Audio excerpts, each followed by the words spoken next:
Myself Suman, Degree Plus IS in Pratibha Civils Academy.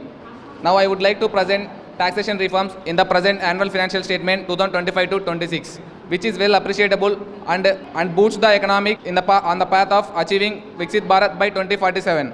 The new tax regime will be simplified, reducing nearly current rates, and it will be simplified for the taxpayers and as well as tax authorities. The core objectives of the new tax regime are reform personal income tax with special focus on middle class, rationalize TDS, that is tax deduction at source, and TCS, tax collection at source. The new tax regime proposed that up to 12 lakh there is no need to pay tax, but the new tax regime raised a little bit confusion in the public.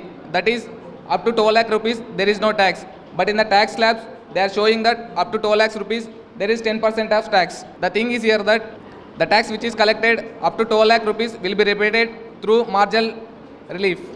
The new tax regime was made based on some reasons. The major reason is stagnant salaries. According to Economic Survey 2024 to 25, the salaries of the employees in the companies didn't increase. Due to the low income, the people are not able to spend more, which reduced the demand, and it leads to economic slowdown. Along with these issues, the continuous increase in inflation also added.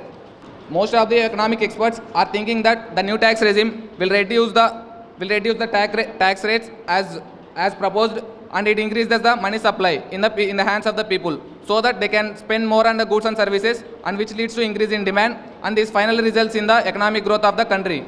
Now let's see the other direct tax reforms. The number of TDS, that is tax deduction at source, will be reduced with increased thresholds. For example, the TDS limit on the interest of salary for senior citizens is being doubled from 50,000 to 1 lakh rupees, and the TDS limit on rent is being increased from 2.4 lakh to 6 lakh rupees. Increase in TCS threshold. The threshold for TCS, that is tax collection at source, or remittances under RBI's liberalized remittances scheme will be increased from 7 lakh to 10 lakh rupees. Thank you.